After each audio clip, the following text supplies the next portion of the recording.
José Alberto, por esa excelente introducción. Y sí, gracias a Juan Manuel por la invitación. El tema de la interdisciplinaridad es algo que sí me apasiona, pero sí tengo que notar al inicio que nunca nadie me ha invitado a dar una presentación sobre el tema. Entonces, la verdad es que no tengo gran cosa preparado. Y lo que puedo hacer más bien, o sea, el grueso de mi plática es, entonces espero que sí podemos pasar a una conversación, intercambio generalizado. Sí va a ser más bien un poco de biografía intelectual y de metodologías y cómo es que llegué a creer tanto en la interdisciplinaridad. Y sí es interesante, José Alberto, que mencionaste al inicio, que sí tengo mis 3 títulos en antropología, mi undergraduate degree, mi maestría y mi doctorado, todo en antropología. Pero a pesar de eso, bueno, primer comentario es que eso es algo que no recomiendo por nada. De hecho, creo que fue un gran error mío, es con mucha suerte que después podía superar esa canalización disciplinaria tan fuerte y ampliarme. Pero sí tengo que, bueno, en mi defensa, sí en eso, o sea, mis títulos vienen para no revelar demasiado de mi edad, mis títulos vienen de los 60s y 70s, entonces en aquella época tan lejana, cuestiones interdisciplinarias no fueron muy poco o hasta nada presente. Entonces sí tengo esa excusa. Pero sí, en los hechos ya no me considero, y es como saltar al fin de la presentación, pero de hecho no me considero antropólogo. Desde hace muchos años mi autoidentificación es como científico social ambiental. Y si tengo que calificar eso, más sería científico social ambiental cualitativo para comentar otro aspecto que voy a comentar. Entonces, sí, es un poco sobre ese tránsito de ser antropólogo a ser científico social ambiental. Entonces, sí, eso del cualitativo, y sí, me da una deficiencia muy fuerte en ser interdisciplinario.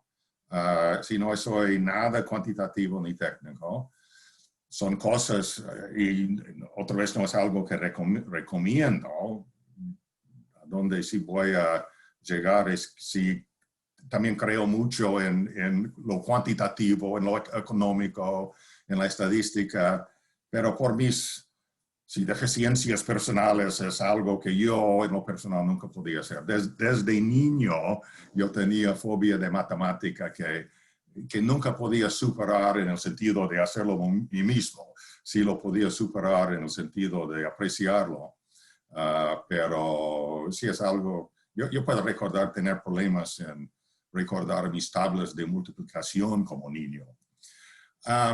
Entonces, además, en mis primeros años en la universidad, mis concentraciones eran más bien literatura, teatro, y no fue hasta después como joven vagabundo temprano en mis 20s, vagabundeando en México y después en Latinoamérica, que me fascinó eso de otras culturas.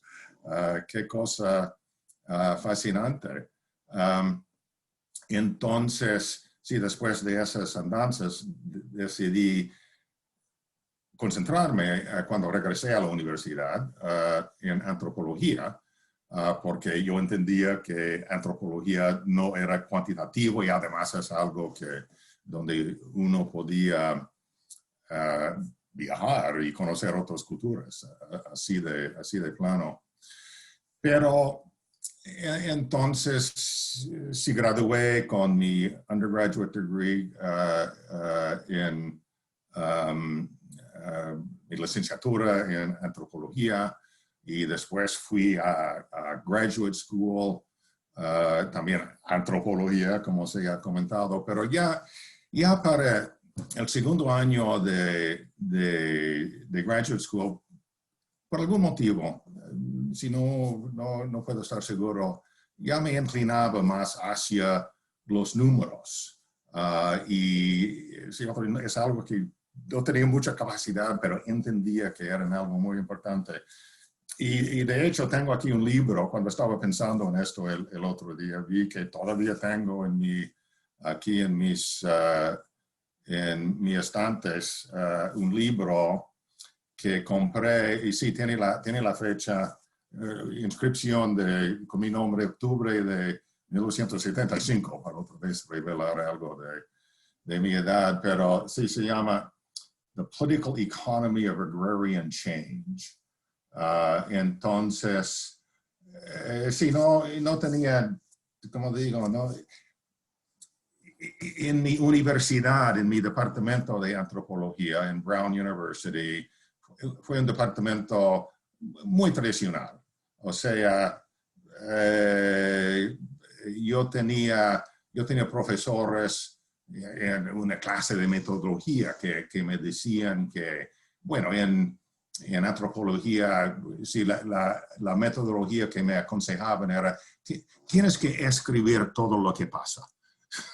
O sea, así nomás, como buen antropólogo haciendo etnografía, es escribir todo lo que pasa, entonces después tratar de entender qué vas a hacer con toda esa masa de notas.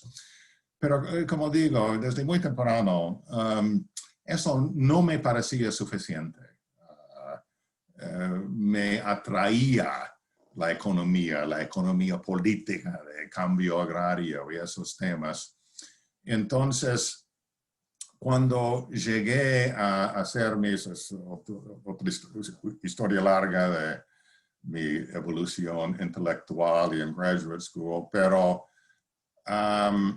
llegué a hacer mis estudios doctorales de campo en la República Dominicana sobre el tema de migración internacional, interna e internacional. Entonces, sí, con este trasfondo, además, a pesar de mis intereses, no recibí nada de capacitación en nada cuantitativo, pero sí yo tenía la idea que, bueno, no quería nomás escribir todo lo que pasaba en este campo dominicano. Era una zona de región de producción de café y cacao. Yo quería números, entonces inventé, no tenía nada de capacitación en cómo hacer encuestas, pero yo tenía la idea que quería hacer una encuesta, por eso fue una manera de tener números, ¿no? Entonces hice una encuesta bastante artesanal y muy mal hecho. Hay otras historias ahí, y sí, después yo estaba un poco avergonzado cuando tenía que presentar esa encuesta a mis profesores, pero es lo que tenía. Pero sí me dieron números para mi tesis doctoral. Si no sabía nada de estadística, entonces de manera muy laborioso hice todo un análisis totalmente descriptivo, utilizando los números de mis encuestas. Entonces sí, mi tesis doctoral sí tenía tablas con números, pero todo hecho a mano y sí, muy descriptivo. No tenía nada de hipótesis, nada de eso. Entonces estoy contando mis errores para que nadie los repite. Bueno, entonces ya terminé mi doctorado. Entonces tenía la fortuna de mi primer empleo académico era en un departamento de estudios latinoamericanos en la Universidad de Tulane en New Orleans, en Nueva Orleans. Um, y digo afortunado porque si no era antropología, era un centro interdisciplinario sobre Latinoamérica. Y rápidamente si yo fui asignado a cursos, no tenía mucha capacidad de... Sí, fue un poco complicado, pero básicamente un postdoc que yo tenía 3 años ahí en Tulane. Y recuerdo que yo tenía que dar un curso, uno de mis primeros cursos fue sobre el Estado y pueblos indígenas en Latinoamérica. Bueno, ¿qué es eso del Estado? Entonces tenía que leer de repente, mucha ciencia política.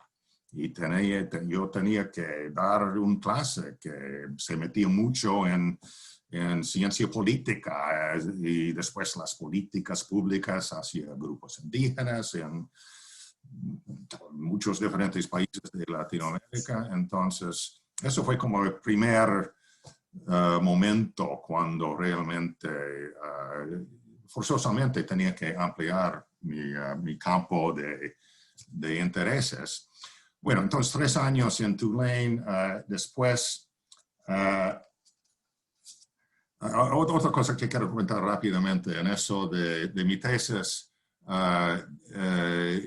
sí, además de las disciplinas, los métodos, a dónde voy a llegar los conceptos, las teorías son muy importantes y parte de mi evolución en el graduate school fue hacia análisis marxistas. Entonces, mi tesis doctoral fue sobre la clase capitalista rural, la clase capitalista, la clase proletaria rural y la migración y los reservas de mano de obra en el Caribe, o sea, sí, muy basado en gente que eran de moda en ese momento como Andre Gunder Frank y otros de ese estilo. Seguramente Juan Manuel, no sé, seguramente en su momento seguro que leíste todo eso, sí.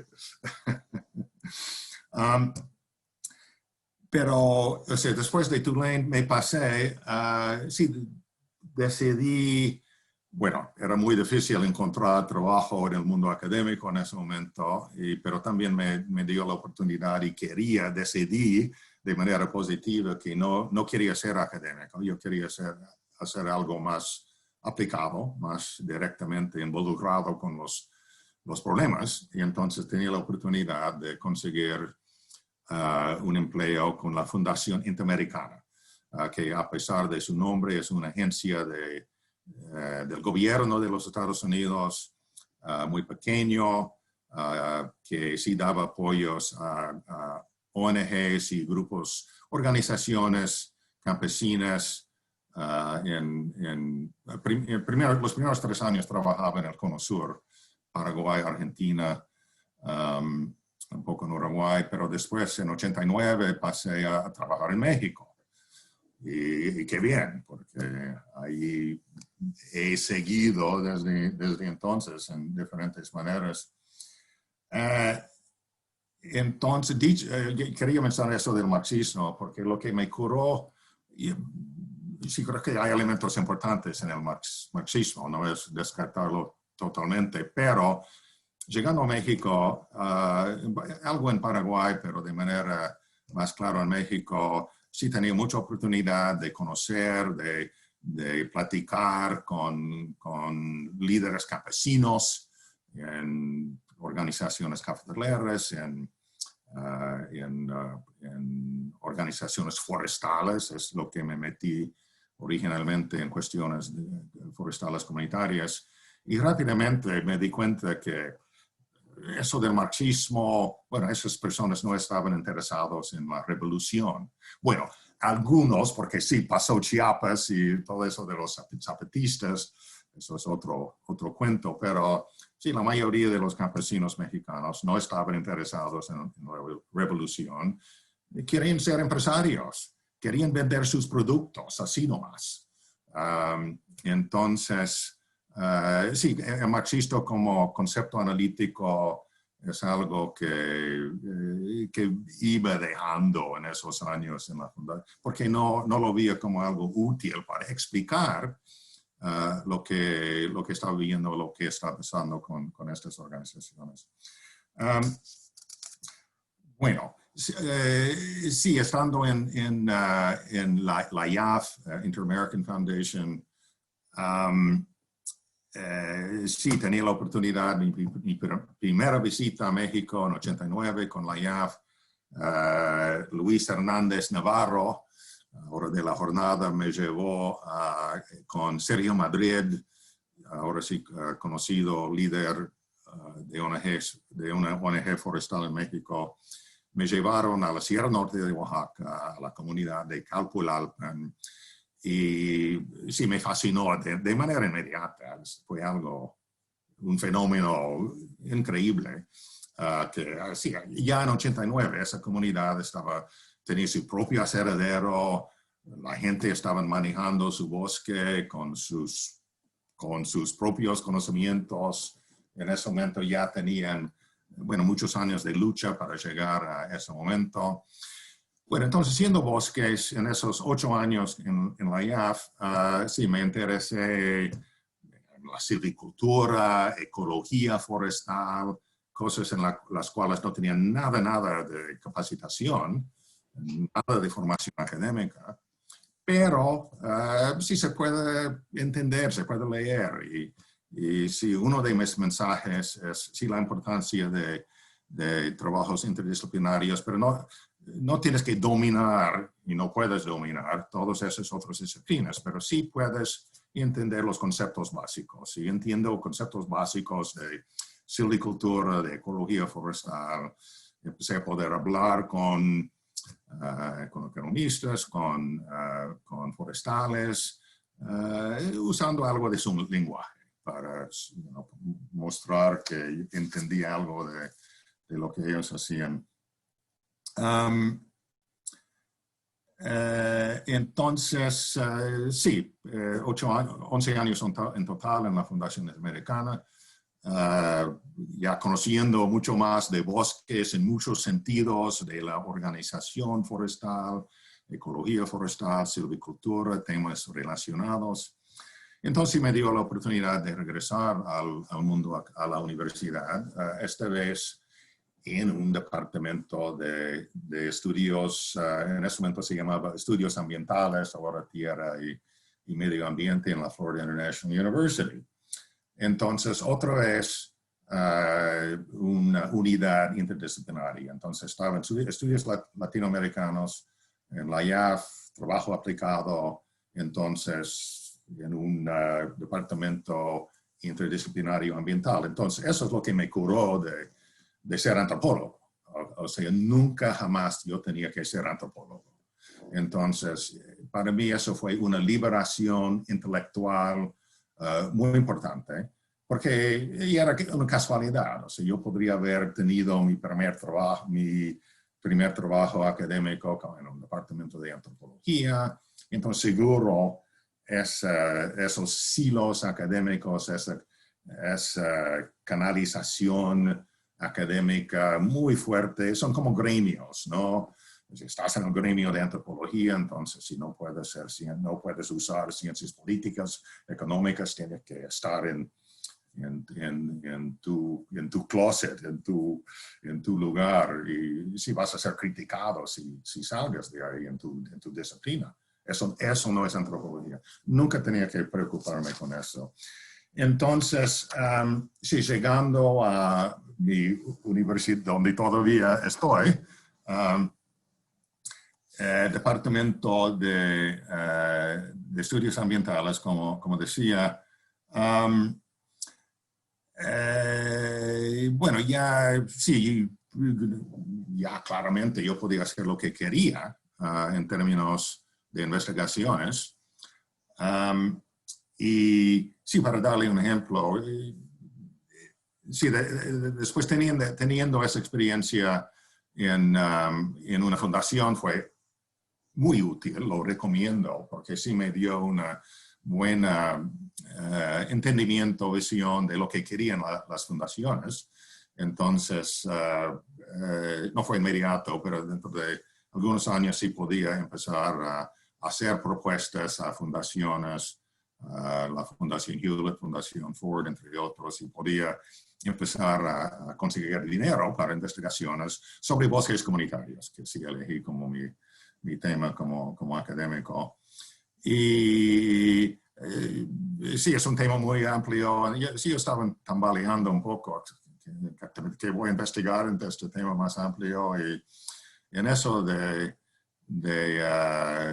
sí, no, al inicio no tenía tan claro qué aspecto de todo eso quería investigar. Yo tenía, de hecho, mi primer estudiante de maestría que yo podía apoyar con los fondos que conseguía, yo le dije a ella, ¿qué quieres tú estudiar? No tenía tan claro en ese momento, como decía, y ella estaba interesada en las abejas. Entonces, es primer estudiante de maestría, sí decidí que iba a trabajar en Quintana Roo, porque Quintana Roo eran bosques tropicales y tenía la idea que sería más fácil conseguir dinero para trabajos en bosques tropicales en vez de bosques templados. Y creo que tenía algo de razón. Entonces, ese estudiante de maestría hizo su tesis sobre abejas meliponinas en Quintana Roo. Otro estudiante que tenía después de eso, por algo me tocó estudiantes interesados en entomología, en bichos, y otro que estudiaba, eso sí tenía que ver con caoba, entonces sí tenía que ver con los bosques, un bicho que afecta a la caoba cuando está en plantación, Ipsapila grandela. Bueno, entonces sí, empecé con estudios de entomología. Y sí, me interesó. Eso es interesante. Y sí, no había nadie que me decía que eso no es antropología. Entonces, sí, me junté con un colega, Eddie Ellis, académico de los Estados Unidos, de la Universidad de Florida, pero en ese momento, por buena casualidad, él estaba en la Universidad de Quintana Roo. Entonces, él era forestal, pero especialistas en percepción remota. Entonces, empezamos a trabajar juntos en estudios de cobertura forestal, deforestación, la no deforestación, la permanencia de bosque tropical en Quintana Roo por el aprovechamiento del bosque que hacían los ejidatarios. Son mayormente mayas, pero puesto que no tenían historia colonial en esas zonas, todos eran ejidatarios. Bueno, sí, después de esas primeras investigaciones, sí me llegó algo más de dinero con la Fundación Ford, y entonces en equipo con Leticia Merino, también antropóloga, pero que también sí tenía intereses más amplios. Sí, la Fundación Ford nos invitó a formar, sí, en ese momento yo estaba contento trabajando en Quintana Roo, no tenía mucha idea de ampliarme, no estaba claro si había dinero, muchas cosas interesantes en Quintana Roo. Pero entonces fue la Fundación Ford y en la persona de Deborah Berry, quien invitó a alguien que estaba en la Fundación muchos años, todavía muy activo, ahora mi vecino, no vecino inmediato, pero mi vecino en Oaxaca. Ella tenía la visión, y sí tengo que darle el crédito, que sí, este fenómeno de bosques comunitarios en México era algo muy importante y hacía falta estudios a nivel nacional para entender la magnitud, la naturaleza del fenómeno. Entonces ella invitó a mí y Leticia, que nosotros formamos equipo, y aquí hay dinero para hacer investigaciones a nivel nacional. Entonces eso nos permitió formar el equipo de sueño, el Dream Team de investigadores. Entonces, no recuerdo quién me recomendó a mi colega Juan Manuel en primer lugar, pero alguien me recomendó Juan Manuel Torres Rojo como economista. En ese momento, no sé qué tantos hay ahora, como la única, uno de los pocos economistas forestales en México, ¿no? Entonces sí, busqué a Juan Manuel en el CIDE. Yo recuerdo a Juan Manuel, no sé si tú lo recuerdas, nuestra primera conversación ahí en CIDE. Después nos reunimos con la Débora en Ford y el resto es historia. Y también podía reclutar a Alejandro Velázquez de la UNAM para hacer parte de la percepción remota. Entonces eso condujo a una serie de, ahora sí voy a compartir pantalla mío. Déjame ver si puedo. Ya. Ya todos pueden ver, ¿no? Y entonces, de esos trabajos, eso fue yo de varias fundaciones. Entre como 2004, 2003, 2004, 2005 salieron varios trabajos, todos interdisciplinarios. Este primero sí fue con Leticia, la experiencia de las comunidades forestales en México, donde mi apellido está mal. Y después este libro en inglés, y este libro es esto es a base de la experiencia de las comunidades forestales en México. Es una traducción de un reporte a la fundación que estaba en inglés. Después eso salió primero ya en inglés, este libro, y esta es la traducción de ese libro. Y lo menciono en parte porque, déjame ver si puedo recuperar. A ver, eso es Ibero, eso no quiero.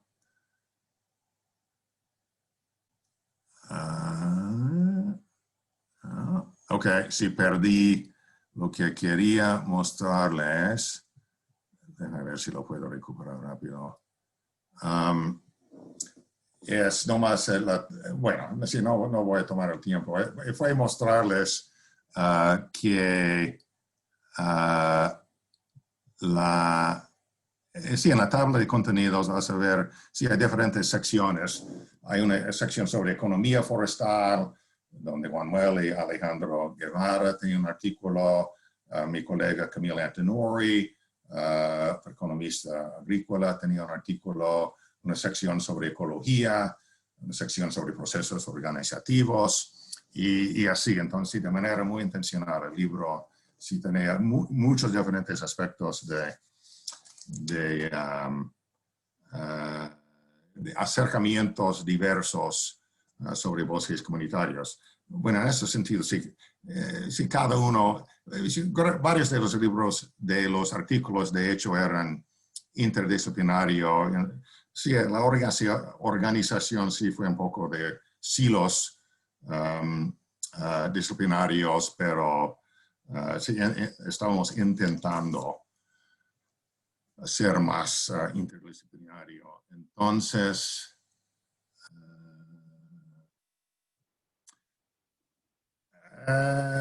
bueno, déjame mostrar esos primero. Eso es no más a mostrar, sí, yo con ninguna capacidad de hacer percepción remota, pero este primero con Eddie Ellis, sí teníamos un artículo en 2004. Yo recuerdo, yo tenía que editar el artículo finalmente. Yo recuerdo pasar mucho tiempo en la parte que hizo Eddie de la metodología, cosas muy técnicas en percepción remota.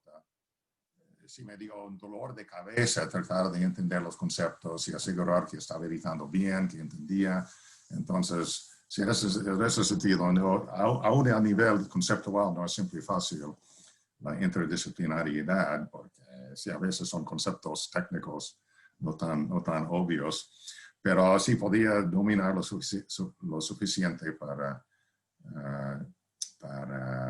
no hacer errores importantes en la edición. Entonces sí encontramos que los bosques comunitarios en Quintana Roo sí tenían los niveles de deforestación más baja en el sureste de México y más baja que cualquier área protegida. Entonces, sí, después con otros colegas, eso fue con Alejandro Velázquez, algunos otros colegas de UNAM, fue un estudio que publicamos en 2008, que fue sobre el bosque maya, es decir, la masa forestal en el sureste de México y Guatemala, sí comparando procesos de deforestación y permanencia forestal a base del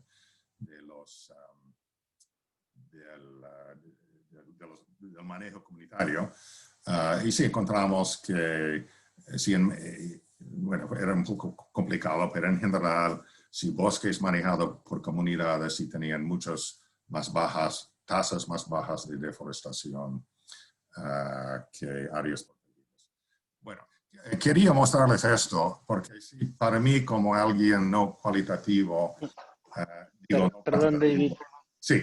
Es que el sonido de repente se va y viene. No sé si parece que es tu micrófono. Lleva un par de minutos así. No sé si pudieras acercarte no un poco. Puede ser mi conexión de Wi-Fi aquí no sigue siendo así. Pues probemos, ahorita se oye bien. Ok, sí, perdón, yo podríamos ver. Quizá puedes probar con apagar la cámara. Ajá. Ok, sí, para mí como alguien no cuantitativo ha sido muy importante marcos conceptuales, modelos, dibujos, pues son dibujos finalmente que demuestran relaciones entre cosas. Demuestro eso porque es uno de mis primeros publicados, como de 2003.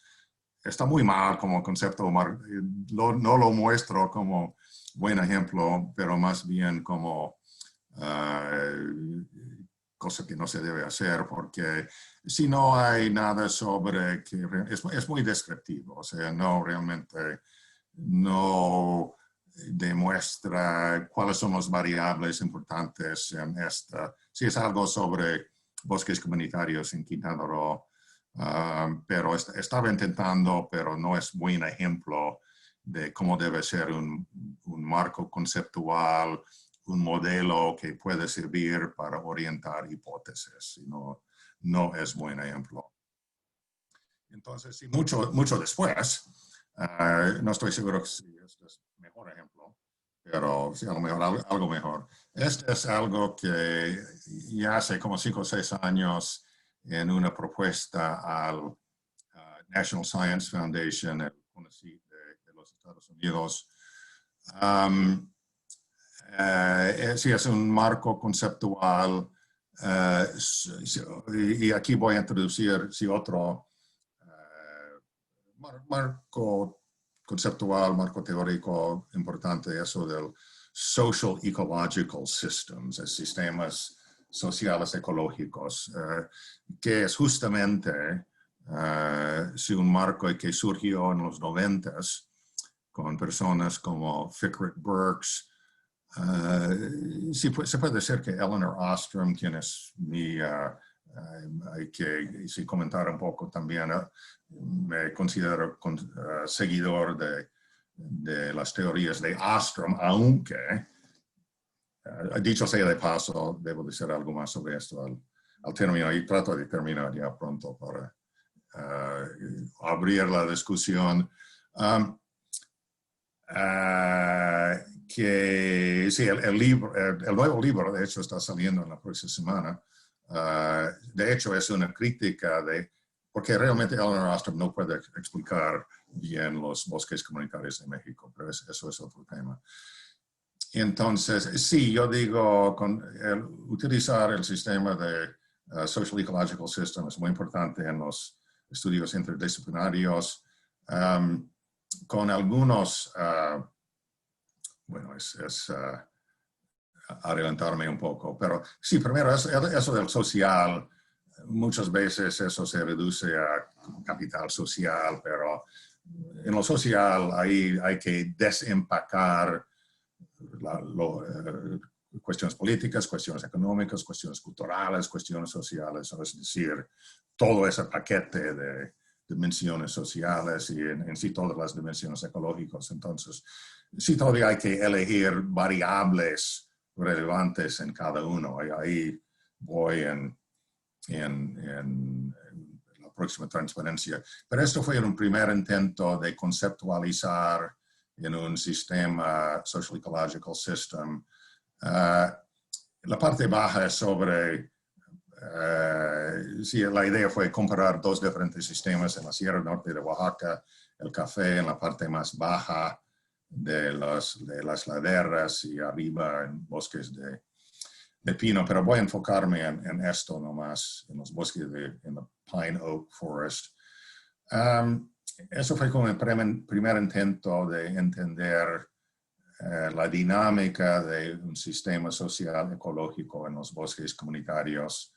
Entonces, en esta parte, este marco es algo que quería, o sea, National Science Foundation, querían que se demuestre tanto las condiciones, la dinámica en la parte ecológica, la dinámica en la parte social, y entonces cómo están relacionados. O sea, yo no inventé, si los temas en concreto sí son relevantes a bosques comunitarios, pero este marco en general venía del NSF, entonces, bueno, se proponía en la parte ecológica que sí el tema era condiciones del bosque.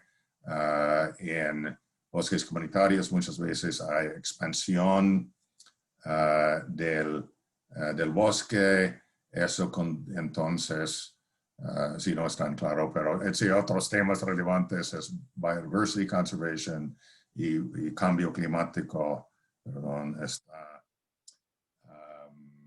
muy relevante. Eso las condiciones del bosque permiten sustainable livelihoods. Entonces, es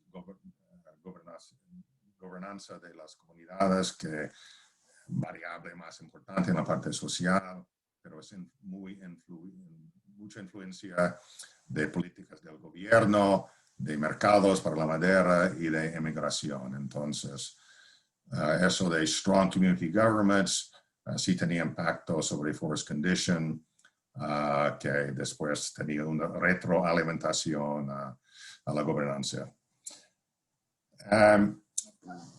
Bueno, este es como otro paréntesis, como aparte de ese tema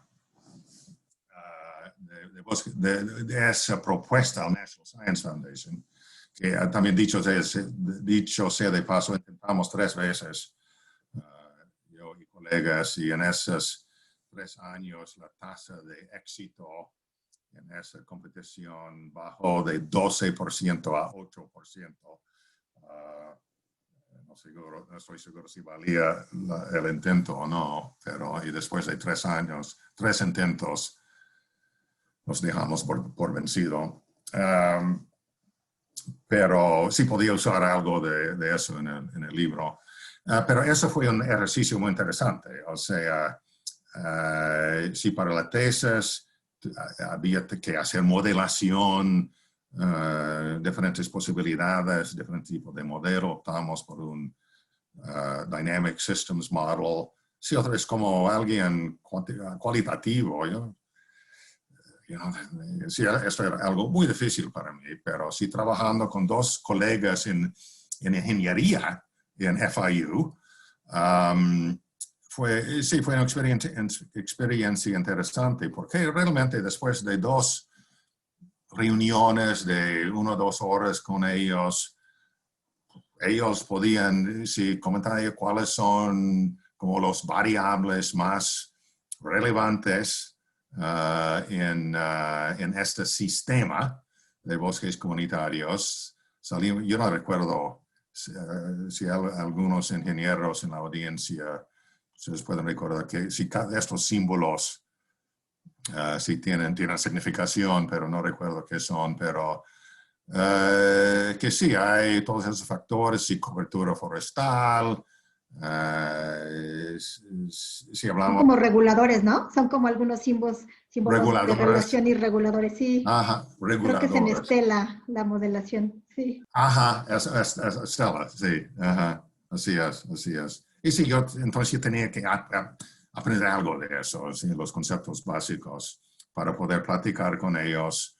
Entonces, si no que lleguemos a poder poner números en este modelo del sistema dinámica de los bosques comunitarios, pero sí estamos pensando en cuestiones que con cambio climático sí hay evidencia que sí las especies de árboles están migrando, van hacia arriba. Entonces sí queríamos ver si en Sierra Norte de Oaxaca, si eso era cierto, si estaban migrando. Eso está influencia por sí, precipitación y temperatura, tasa de crecimiento, sí, crecimiento que no creo dónde está vinculado eso, pero sí tasa de aprovechamiento, livelihoods, empleo en el EFC, inmigración. Entonces, una parte demográfica donde sí tenemos que meter aspectos demográficos, tasa de nacimiento, no estoy seguro si eso realmente iba a ser relevante. Pero es nomás decir que alguien como yo, totalmente cualitativo, podía trabajar de manera exitosa con Dynamic Systems Modelers en la Escuela de Ingeniería en FIU. Bueno, este es el final. Entonces, este es, de hecho, es un descendiente de ese otro modelo de NSF, y este es lo que sale en el libro. Este es el marco conceptual que utilizaba en el libro. Entonces, que sí demuestra, sí, todos esos son temas en el libro. Y también dicho sea de paso, un capítulo del libro sobre economía.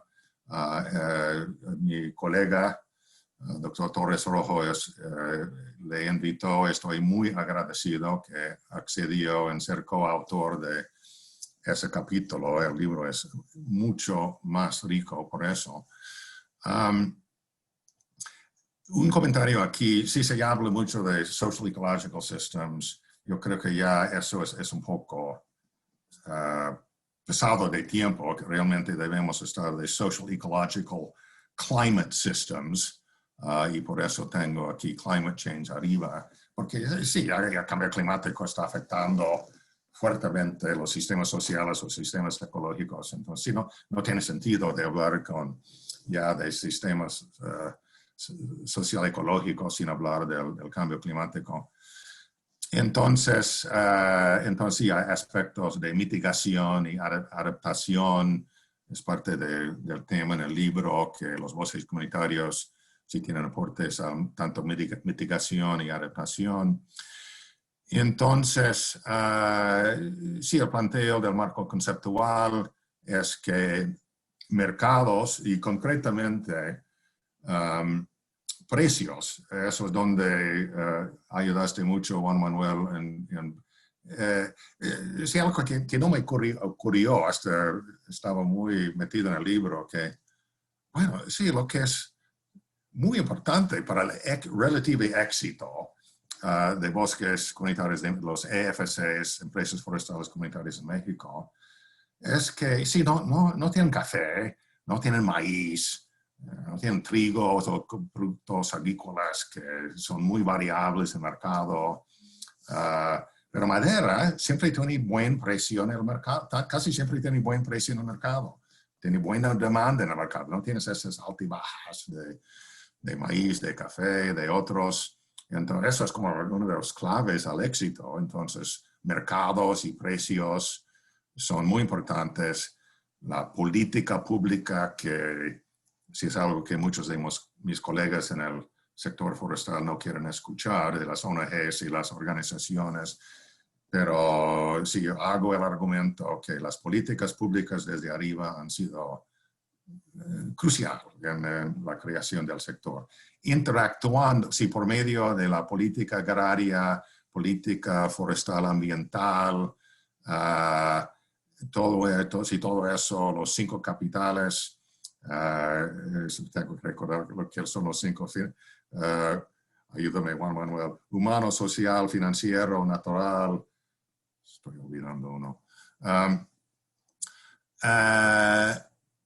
Que han aportado a gobernanza fuerte comunitario, pero que sí, la gobernanza comunitaria ya es un variable exógeno que está, uno de los factores importantes que está motivando, conduciendo el sistema. Entonces, sí hay mucha interacción entre estos variables desde arriba que eran importantes en la acción colectiva de parte de las comunidades. Es decir, en el libro entro en mucho más detalle. Obvio, si no quiero descartar para nada la importancia de la acción colectiva comunitaria y el genio de las comunidades forestales en México es que cuando se abrían espacios desde arriba en la forma agraria, en posibilidades de apoyos, un vigor empresarial increíble, que sabían cómo agarrar esas oportunidades, ampliar espacios. Bueno, sí, entonces la parte ecológica, sí, para mí lo clave es algo también que viene de lo social, la zonificación del bosque, que viene de los programas de manejo, que viene de los ordenamientos territoriales comunitarios, que es algo que realmente ha formado el paisaje forestal en los bosques comunitarios de México. Y entonces, sí, eso tiene mucha influencia sobre procesos de cobertura forestal, las prácticas silvícolas y conservación de la biodiversidad, muchos más temas. Bueno, hice un comentario final, entonces lo dejo abierto. Gracias por tu paciencia. También creo que es muy importante sí tener un marco teórico claro.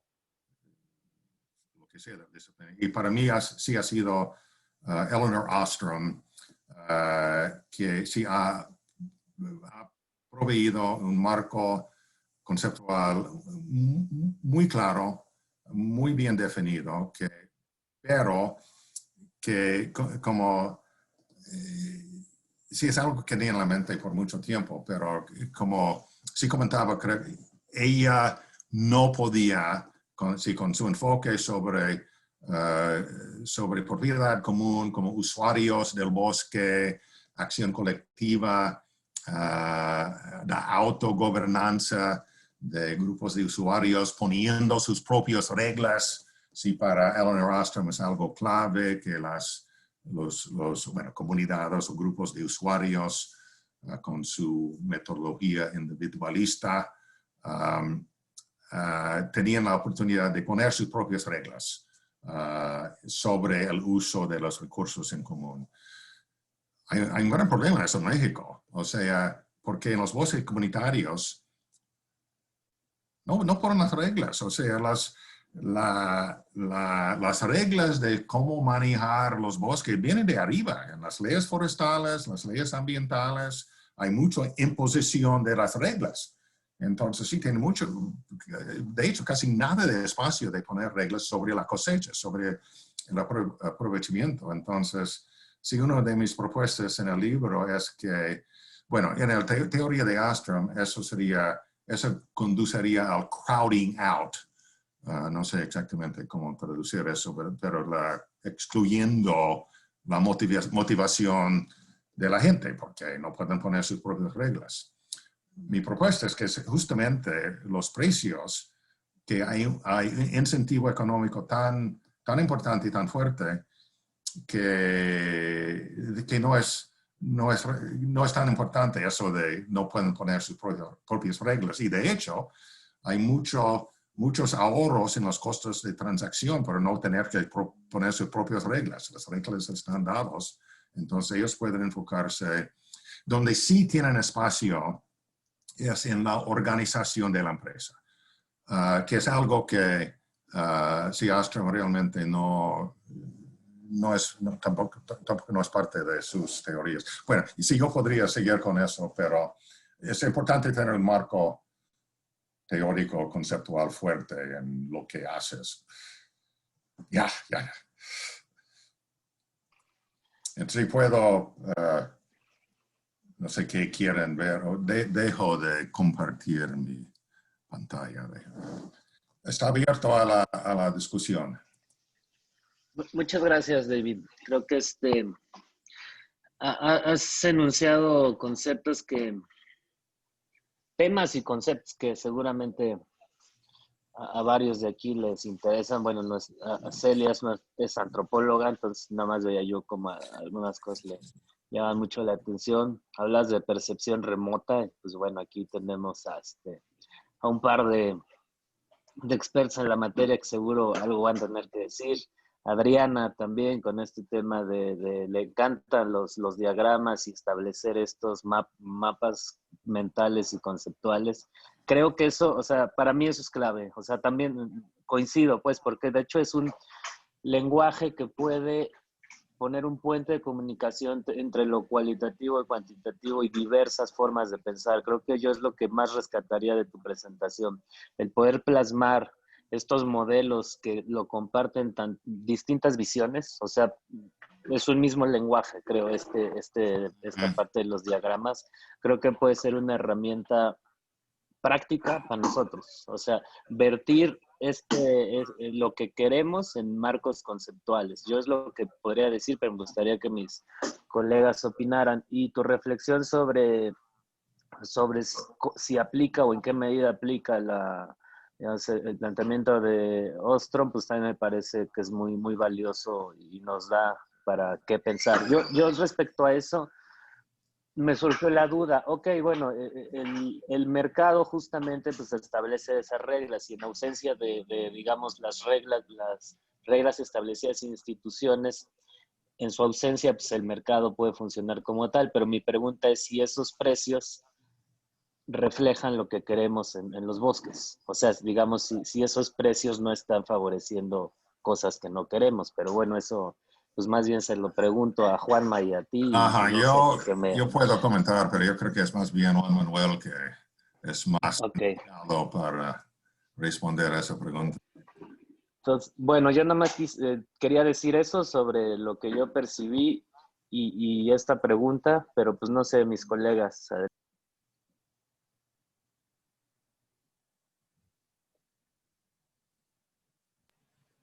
Adelante. Bueno, muchas gracias por permitirme la palabra. Yo soy nuevo en este tema y me gustaría mucho, David, si pudieras ofrecerme a tu juicio lo que tú entiendes como interdisciplina. ¿Qué es eso?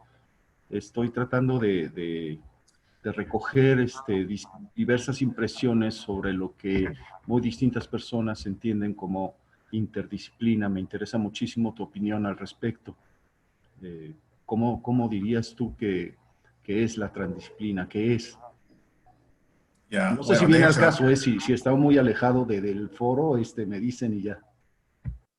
Ajá.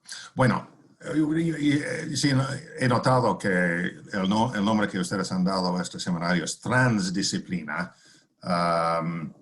Y de hecho, sí es algo que me he metido un poco en el pasado, pero francamente no estoy muy al tanto de la precisa diferencia entre interdisciplinaria y transdisciplinaria. Pero sí, es una problemática real, pero bueno, yo digo que es a otro nivel es algo muy, muy sencillo, o sea que es un estudio. Bueno, si los problemas ambientales son, si la palabra en inglés es wicked, que sí son tan complicados y tan difíciles que sí no hay ninguna disciplina que que tiene la clave para entender la dinámica del cambio climático, de la degradación de los hábitats. Sí, son cosas muy complicadas. Entonces, creo que en principio en sus estudios, sí, siempre debes tener en sus variables, que hay variables tanto sociales como ecológicos o físicos, si es temperatura, precipitación, para así empezar a entender, porque sí, son finalmente la dinámica social de los seres humanos que está degradando la planeta con mucha retroalimentación de los procesos. Entonces, vamos a empezar a entender y corregir esas dinámicas y entender, digo otra vez, recurrir, siempre debe haber en sus estudios variables que vienen de la parte social, sí, eso otra vez, ecológico, sí, eso debe ser ampliado, si no es únicamente ecológico, es geofísica, ciencias atmosféricas, sí, o sea, eso del socioecológico tiene que ser desempacado más para abarcar todas las variables relevantes. Muchas gracias, David. Mauricio, bueno, quizá sabes que estamos haciendo varios eventos en el centro relacionados con transdisciplina, interdisciplina, y de hecho Javier Cuesta, el divisional, también trae este proyecto un poco más grande. Entonces, digo, hemos generado materiales, tenemos algunas grabaciones, estás más que bienvenido a estos procesos. Y David, tampoco nosotros tenemos esa respuesta de la transdisciplina. Tenemos un concepto, hemos ido avanzando, como decía al principio, pero no lo tenemos totalmente redondeado. Y yo sí, por lo que nos contaste, yo sí me atrevería a decir que tu trabajo sí abona a la transdisciplina, pero me gustaría que mis colegas digan su opinión al respecto. Y bueno, veo aquí que se incorporó Silvia. Bienvenida, Silvia. Silvia es nuestra vicerrectora en la universidad. Entonces, bueno, muchas gracias por estar aquí. Y pues adelante. Juanma, tú querías... no, pero quería hablar Celia. Antes, primero Celia. Bueno, gracias.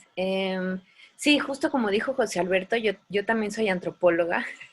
Entonces te escuchaba, ¿no? Como decir, una siempre dice, ay, ¿cómo fue que seguí en esta disciplina? Entonces mi pregunta un poco va desde la misma formación, ¿no? Justamente, ¿cómo te sirvió o no? Pues un poco ya nos contaste tu formación de una sola disciplina, ¿no? Para justamente cómo los temas y las problemáticas medioambientales, cómo ir caminando hacia la interdisciplina tal vez, ¿no? O sea, nos contabas, por ejemplo, de ver las necesidades de las poblaciones, ¿no? O sea, uno quiere llegar y hablar de Marx, ¿no? Pero ver como necesidades locales, ver justamente cómo, o sea, me gustó muchísimo lo que dijiste, ¿no? Cómo desde ser tan cualitativo podías trabajar en la escuela de ingeniería, ¿no?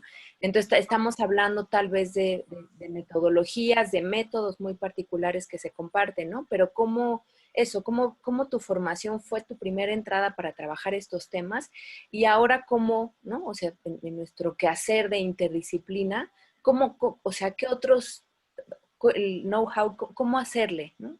Un poco me gustaría saber un poco más sobre eso. Y más gracias. Bueno, yo creo que en primer lugar... perdón.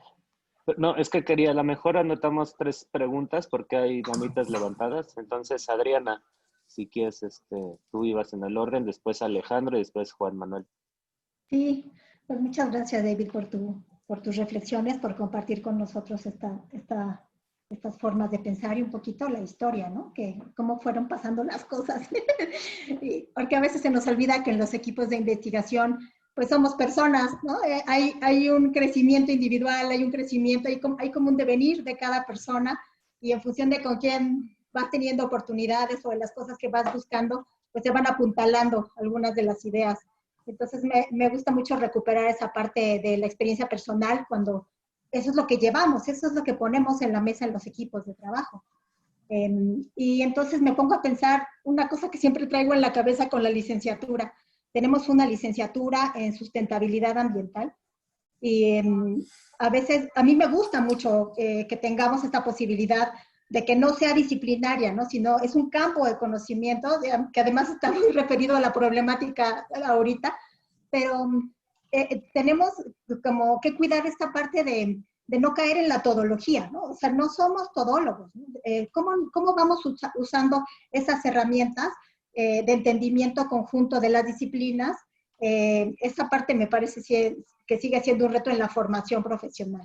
Entonces, es una cosa que ahorita no la vamos a resolver, pues, ¿no? Pero sí me tengo en la cabeza todo el tiempo esta parte, igual un poco que Celia, desde la disciplina que estudiamos, cómo hacemos, cómo nos hemos ido acercando a esos otros retos o a esos otros espacios de construcción de conocimiento.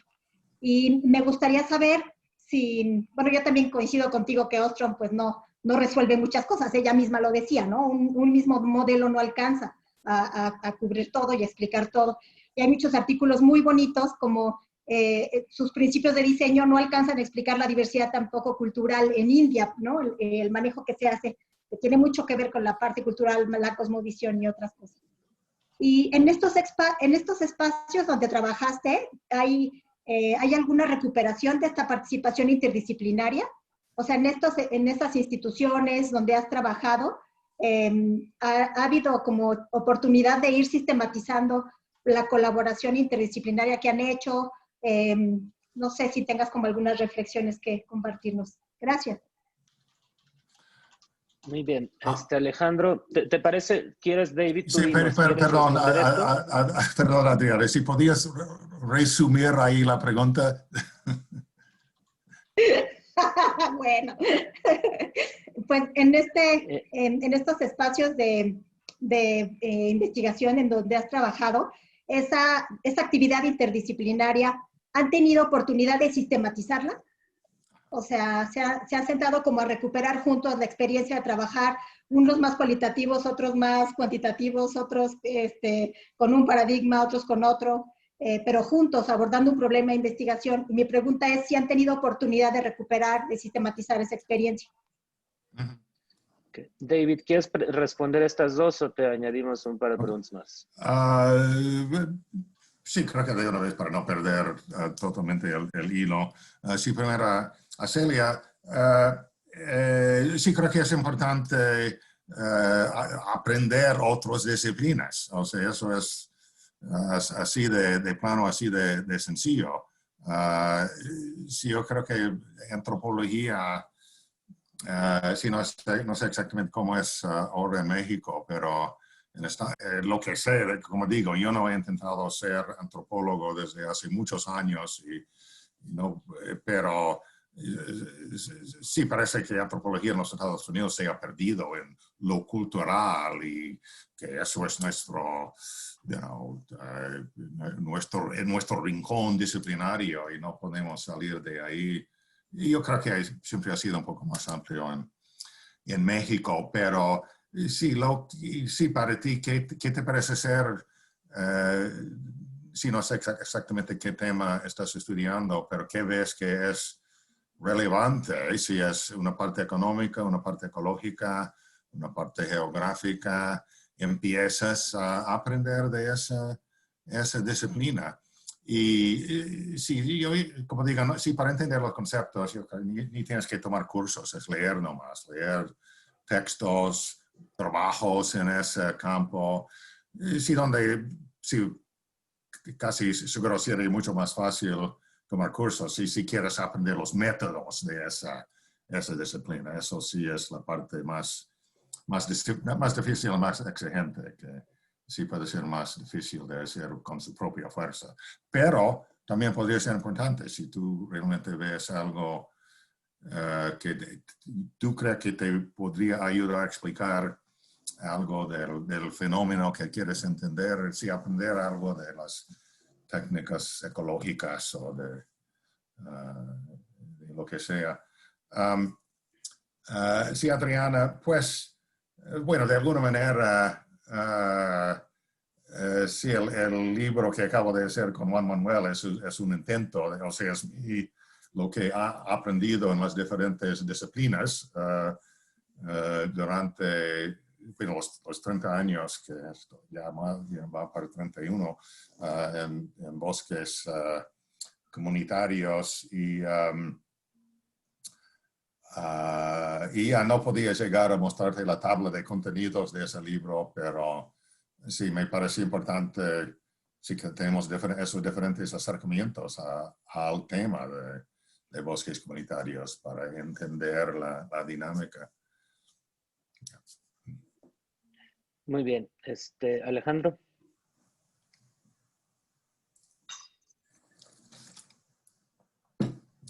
¿Estás?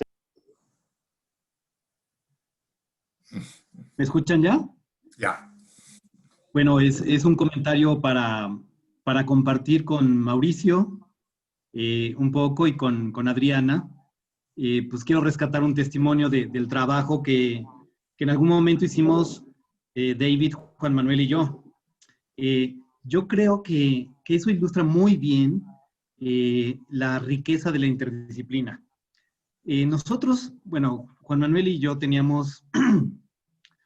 aportamos para saber cuál es la economía de una empresa forestal, de un ejido que tenía una empresa forestal comunitaria muy exitosa.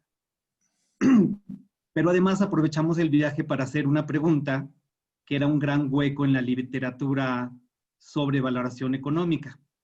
Como ustedes saben, el valor económico, el valor de un ecosistema puede ser desde cosas muy, muy tangibles, como la leña, la resina, las setas, etcétera, hasta cosas muy, muy intangibles, como el valor que le da una persona a el hecho de que sus hijos y sus nietos y generaciones futuras puedan disfrutar del bosque tanto como ellos. Eso se llama el valor de legado o el valor de herencia. Lo que quiero ilustrar con un ejemplo el punto, Mauricio y Adriana, y es que, pues, habitualmente se complementan dos cualidades. Yo creo que los antropólogos son personas muy pacientes, que saben escuchar muy bien, que saben preguntar muy bien y pueden construir historias a profundidad. Los economistas somos buenos con los números, pero somos medio impacientones. No es nuestra cualidad, ¿no? Y lo que fue interesante es que cuando levantamos las encuestas, por cierto, en dos ejidos extraordinariamente interesantes, uno que es el Balcón en Guerrero y otro que es Laguna Caná en Quintana Roo, cuando levantamos las encuestas y después procesamos los datos, había ciertas incógnitas. Por ejemplo, nos preguntábamos cómo es posible que la disponibilidad a sacrificar parte de la cosecha tuviera forma en U, es decir, hogares relativamente pobres estuvieran dispuestos, los de medio un poquito menos, los muy pobres poco dispuestos, los de medio más dispuestos a sacrificar y los de más ingresos menos disponibles a sacrificar, como que habitualmente uno pensaría, cuanto más ingreso tiene uno, más se puede dar el lujo de sacrificar cosecha presente o riqueza presente en favor de las futuras generaciones. Pero lo interesante fue que gracias a que David había desentrañado toda la historia del ejido, nos dimos cuenta que esa irregularidad del resultado tenía que ver con que David había identificado que las personas de mayores ingresos eran los que estaban en la empresa forestal comunitaria y por lo tanto estaban menos dispuestos a sacrificar lo que era su propia fuente de ingresos, ¿no? A diferencia de en Laguna Caná, donde se podía cosechar de manera comunitaria y ahí sí, y otras muchas cositas, así detallitos a nivel de econometría y de los resultados, que si no fuera por las historias que fue construyendo y desempeñando David, pues nunca hubiéramos podido nosotros interpretar a la hora de poner los resultados estadísticos y econométricos. Entonces yo creo que eso ilustra muy bien. A mí me encantó porque en esos viajes de campo aprendí mucho de Juanma, porque pues Juanma, además de ser economista, es un extraordinario conocedor de la cuestión forestal, y David, que nos ayudaba a entender todas esas historias y nos daba los antecedentes y las relaciones entre los grupos y todo esto.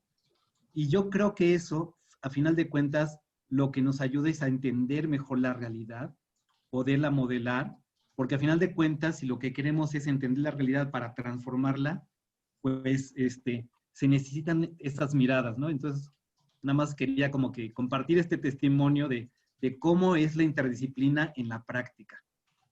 Nada más. Muchas Gracias, David, gracias, por la Alejandro. oportunidad. Gracias, Juanma. Muy bien. Juanma, adelante. Gracias. David, pues nuevamente muchísimas gracias por compartir con nosotros esta experiencia desde tu licenciatura hasta tu trabajo actual. La verdad que es sorprendente cómo a lo largo de los años tú has sido capaz de pues ir no solamente moldeando la estructura de tu pensamiento, sino también la forma en que haces tu trabajo de investigación. Yo creo que eso es lo más, lo que más llama la atención acerca de tu trabajo. Y quisiera yo hacer referencia un poquito a lo que acaba de señalar Alejandro. El primer trabajo que a lo mejor hicimos juntos fue hace quizá ya unos 20 años, ¿verdad? Casi, Este trabajo de Laguna Canal a lo mejor es 20 años. creo que 2002, a lo mejor. Por ahí así. ¿Sí? Yeah. Comparando ese trabajo que derivó en este libro de Texas University Press al libro que estás por sacar a la luz, ¿sí? Yo noto una diferencia sin duda importantísima, ¿sí? Y la diferencia tiene que ver con esta parte del marco conceptual. El libro tiene un marco conceptual y sobre ese marco conceptual se desglosan los diferentes capítulos que son totalmente interdisciplinarios y vistos desde diferentes ángulos, ¿sí? Entonces, creo que ahí es donde está el meollo de la interdisciplina o transdisciplina, ¿no? Y está muy vinculado a lo que acaba de decir Alejandro, de que llegaste a este nivel de un conocimiento global acerca de cómo están funcionando los diferentes elementos y fuiste capaz de identificar ese marco conceptual y sobre ese organizar todas las ideas, y no solamente organizarlas, discutirlas con datos, analizarlas y además proponer alternativas de cómo poder vincularlas todas ellas. Creo que ese es el fondo de la transdisciplina, ¿sí? Pero yo preguntaría, pues esto te llevó 30 años, ¿sí? De tener todo este conocimiento global, ¿sí? ¿Tú qué crees que podríamos hacer para, en algún problema particular, poder identificar ese marco global, cómo las diferentes disciplinas pudiesen interactuar para, primero, tener ese conocimiento general y tener de ahí partir a las historias y a partir de esas historias poder interpretar resultados empíricos?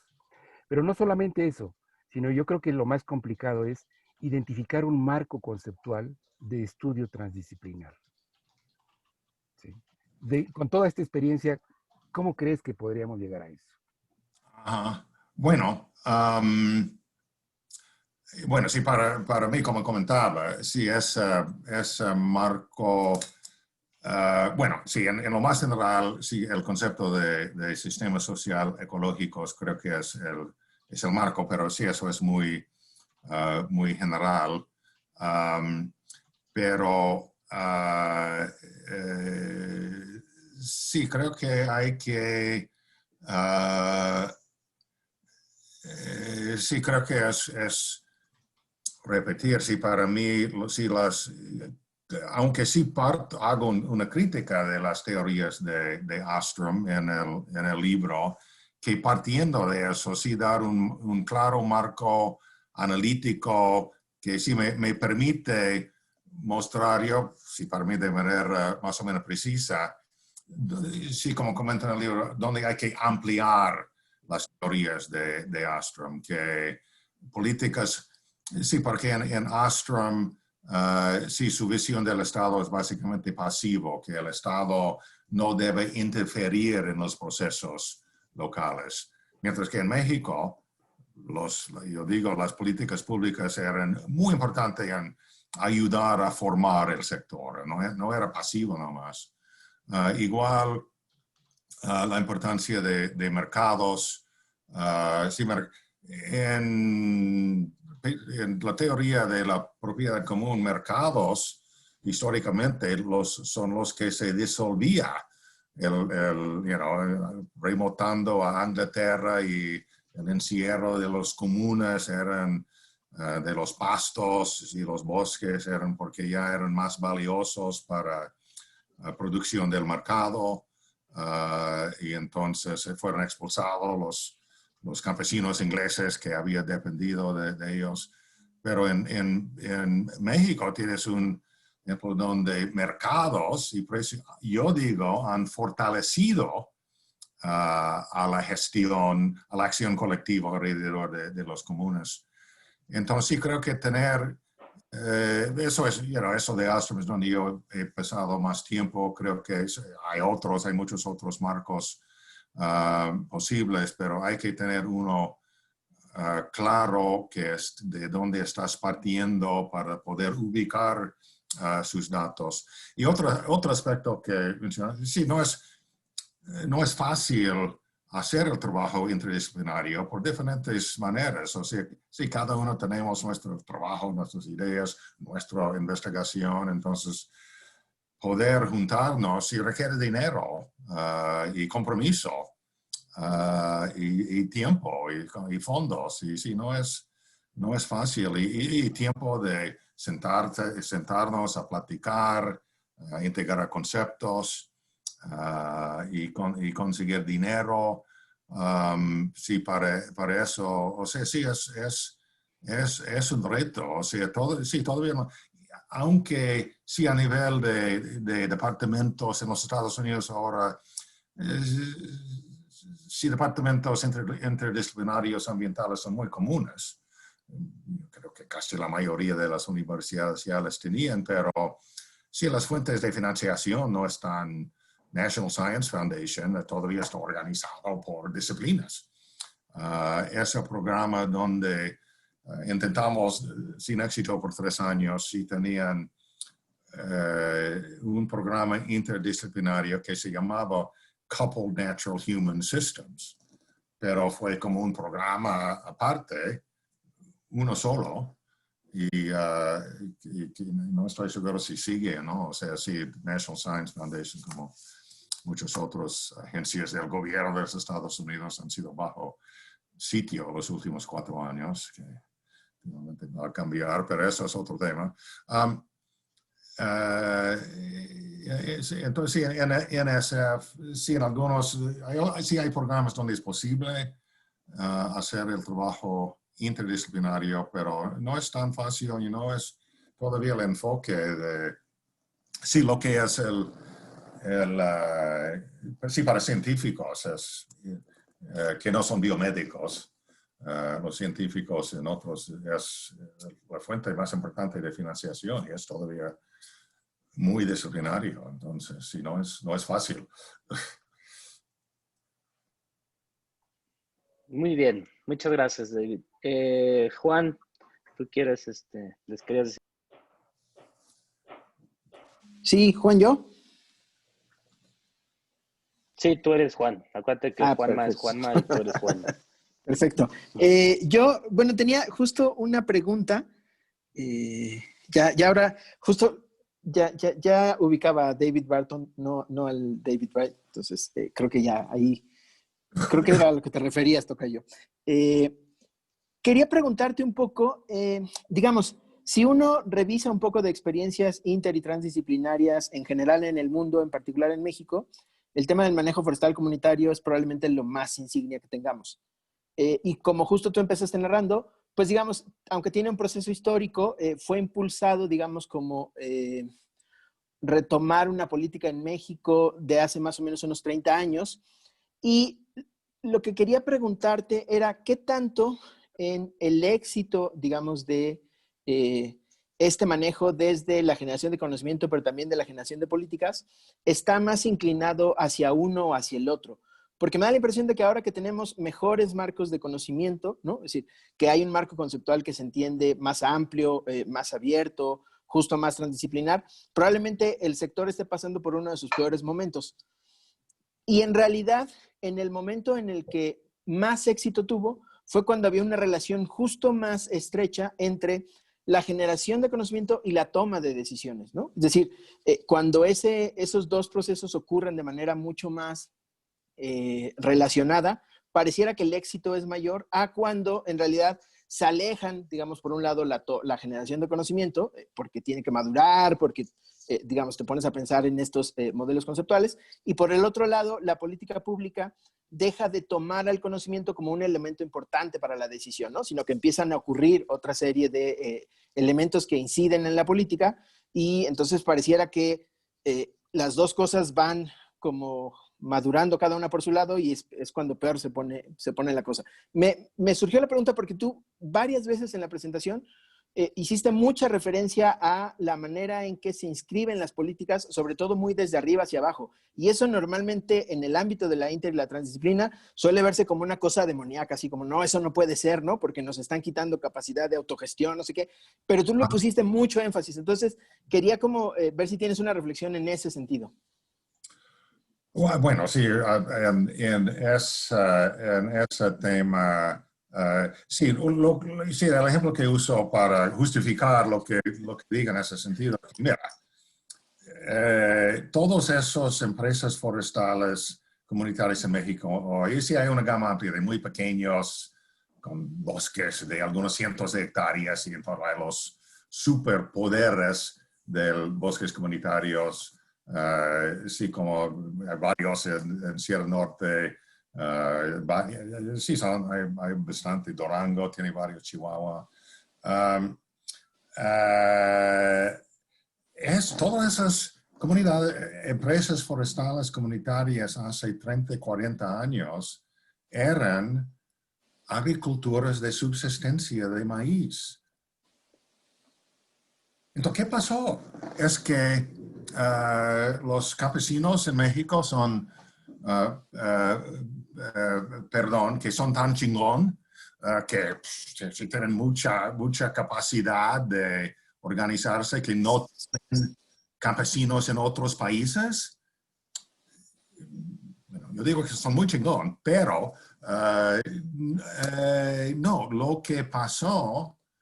sí, procesos históricos que empiezan con la reforma agraria que distribuía grandes cantidades de bosques, es que sí, hay mucho detalle en el libro, sí, la política pública en México sí abría espacios que permitía que hay un espacio político, económico, social, protegida a nivel de esas comunidades forestales, que les permitía desarrollar sus empresas, que no pasó a ese nivel de madurez en ningún otro país. Entonces, sí, no, yo digo, sí, lo son muy energético, con mucho vigor empresarial, pero que sí, las políticas públicas desde arriba y sí, la capacidad de las comunidades de responder y el espacio para responder. O sea, sí había movilizaciones importantes en Durango en los 60, las demandas para la tierra, las demandas para tener sus EFCs. Pero en muchos otros países esas demandas habrían sido reprimidos de manera violenta, como ha pasado en diferentes casos en México. Pero por diferentes motivos y desde la presidencia, sí tengo varios ejemplos donde el presidente de México, de Díaz Ordaz, que entiendo que no es bien visto por muchos mexicanos, pero Díaz Ordaz sí hizo cosas que ayudaba a organizar, de emergir el sector forestal. De hecho, Díaz Ordaz, sí creo que hay mucha atención a Cárdenas y Echeverría por el reparto agrario, pero Díaz Ordaz quien, sí hay una figura en el libro, Díaz Ordaz repartió mucho más tierra y sí parece tierras forestales en Durango, en Chihuahua.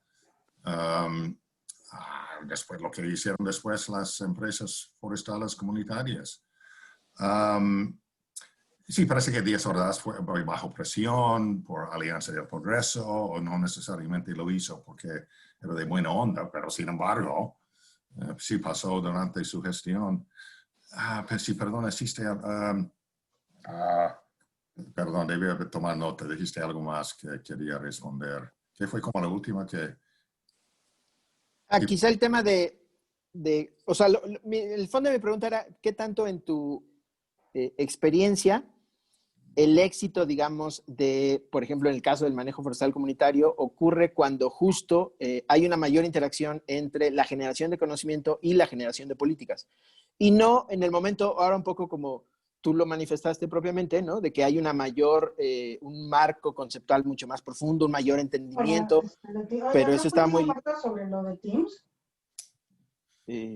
Perdón. Creo que por ahí se oyó una voz. Justo era eso, David. O sea, justo de si tú ves que es más exitoso en el momento en el que esas dos cosas están muy juntas o digamos, o si hay que avanzar también en la profundidad, pero un poco separado. En términos de la generación de conocimiento, quiero pensar, o sea, sí, en los 70s, 80s, si no 70s, 80s, o sea, hasta los 90s, no había nada de investigaciones sobre bosques comunitarios. O sea, ninguna retroalimentación al sector que, eso es algo importante que está y sí fue ya empezando en los 90, que fue algo ya medio maduro el sector, que ya sí han tenido 30 años de maduración desde entonces. Entonces, creo que sí es algo que yo y mis colegas y muchos colegas mexicanos, americanos que han estudiado el tema, que sí ha habido una retroalimentación a las políticas públicas y que sí la importancia en las instituciones forestales para el sector comunitario ha sido muy arraigada. Ahora, creo que sí, también hiciste comentario. El periodo de Peña Nieto fue el primero, que no había tanto enfoque en el sector. O sea, sí creo que seguía, pero sí más atención a tratar de aumentar la producción. Sí, de manera... Sí, no es, bueno, sí hay muchas cosas de las políticas de AMLO que hay que comentar, ¿no? Pero sí, entre otras cosas, sí, con todo el recorte presupuestal, en todo, sí, o sea, es irónico que sí ha regresado. Sí, para mí el reformista desde arriba más importante, León Jorge Castaños, que sí es una figura, la figura más importante, el individuo más importante, ya desde hace muchas décadas en el sector forestal, su trayectoria ha sido asombroso. Que él ha regresado es algo increíble, pero en un momento, sí, donde sí, los recortes presupuestales, y no estoy seguro por qué sigue ahí con eso, pero yo creo que sí es mucha lealtad, está bien. Entonces, pero yo digo, sí, a pesar de los recortes presupuestales, mi propuesta, si no hay datos actualizados, mi propuesta sería que el sector sigue, o sea, ya es tan sólido, tiene mercados, y sí, el problema más grande que tiene ahora, uno es la disminución de subsidios, pero yo digo que, bueno, sí, es una cuestión complicada, pero yo creo que siempre los subsidios ayudaban mucho, pero yo digo, bueno, Juan Manuel debe dirigirse a esto, que no eran esencial a que la empresa siga funcionando. Sí ayudó mucho en que sean más rentables, pero no eran indispensable para que sigan. Pero el problema más grande ahora es el crimen organizado, sin duda alguna. Varía según el estado. Sí, Oaxaca mucho menos, pero bueno, sí, bueno, no digo más, pero sí el impacto del crimen organizado que va desde grupos criminales con aliados al interior de comunidades que se han apoderado de la empresa hasta que sí tienen que pagar cuotas de protección. Sí, ese es el problema más grave, pero yo creo que hay mucha impresión que sí, el sector está como está en crisis, está tambaleando. Sí, yo quiero ver más datos y creo que sí, un estudio que hizo Juan Manuel, el libro que hizo Juan Manuel ya en 2015, ¿no? De desarrollo forestal comunitario, lo recomiendo fuertemente. Y bueno, un análisis que Juan Manuel hizo para el capítulo, sí, muchos hablan de una crisis en el sector y mucha desaparición de empresas y empresas bajando de nivel, desintegrándose. Pero sí, Juan Manuel, sus datos de Manuel con las bases de datos de Conofor, lo mejor que podamos tener, demostraba que eso es relativo, que sí hay mucho flujo, hay algo de desintegración, pero también un poco por los subsidios del gobierno, también hay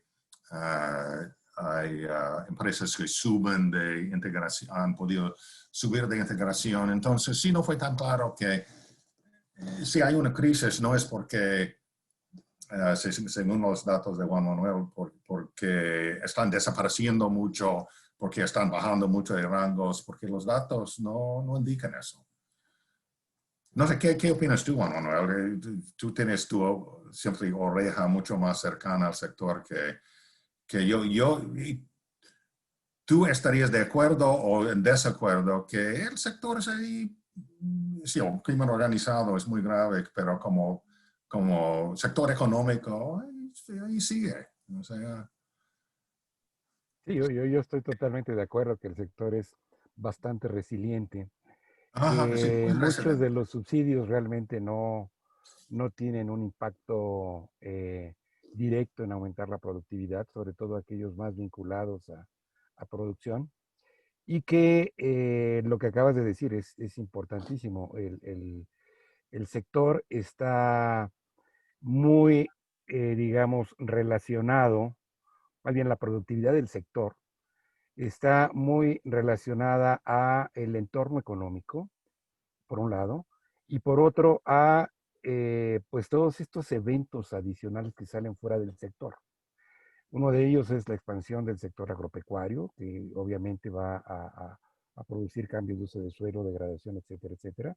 Pero el otro muy importante es toda esta economía informal, el crimen organizado, en donde pues todo lo que es la tala clandestina, que tiene un porcentaje muy alto con relación a la producción maderable en el país, ¿sí? Entonces ahí hay muchos elementos que, pues combinados, hacen que el efecto de las políticas públicas sea relativamente, que ni siquiera se vea, ¿no? ¿Sí? Muy bien. ¿Alguien más quiere comentar o preguntar algo?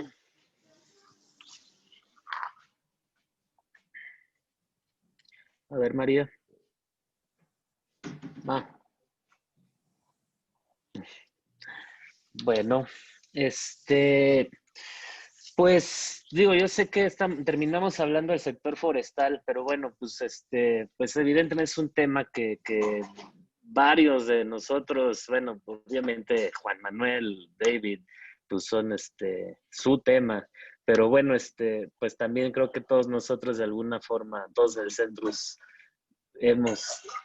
tenemos este tema de cerca. O sea, Beto no habló, pero bueno, también es su tema, justamente. Juan es un poco, entonces, bueno, creo que estuvo interesante esta última parte, pero yo sí retomaría lo que dije al principio. Creo que como lección de este primer seminario me llevaría instrumento de marcos conceptuales como un instrumento que nos puede ayudar a nosotros en el Centrus como para comunicarnos entre todos nosotros, ¿no? Porque pues ya lo hemos visto, lo vivimos día a día, es el diálogo entre lo legal, económico, biológico, antropológico, pues no es fácil, pues, el político. Entonces, a mí sí me gustaría que derivado de este seminario, hagamos un ejercicio, algo en una sesión ya de colegio de profesores, no sé, sobre un marco conceptual de algo, no sé, o sea, si es a lo mejor de cómo integrar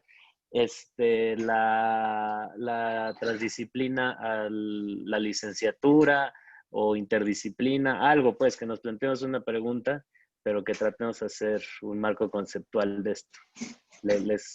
¿Cómo la ven? ¿Les parece? Bueno, pues si no tienen más comentarios, no sé si David quieras decir algo para concluir o si no ya sí. Gracias por la oportunidad. Mucho gusto de conocer a todos y espero que algún día si podía participar en algún foro así de... Bueno, sí, esperamos... vemos cómo es COVID, pero sí estamos trabajando en una traducción del libro en español, entonces esperamos que pueda salir como marzo o abril del próximo año y esperamos tener con Juan Manuel y sí está siendo publicado por una nueva casa editorial, la Cícada, de Eugenio Fernández.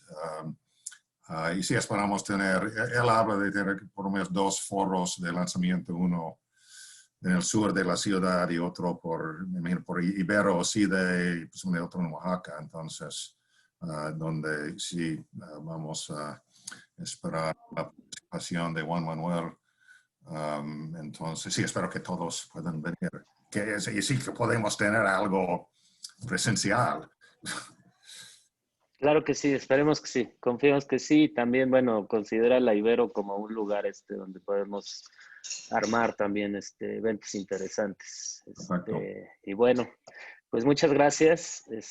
Con esto acabamos y pues nos vemos pronto. Muchas gracias, David. Muchas gracias. Hasta luego. Gracias, David. Gracias a Muchas todos. gracias. David, mucho verlos, gusto. verlas. Linda tarde. Cuídense Hasta mucho. luego. Muchas gracias. Gracias, adiós.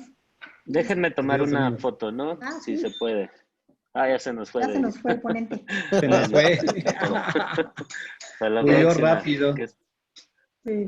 Que estén bien. Nos vemos. Igual. Bye. Nos Abrazo. vemos. Chao. Que estés muy bien. Pense. Bye. Gracias, Juanma. Bye, bye.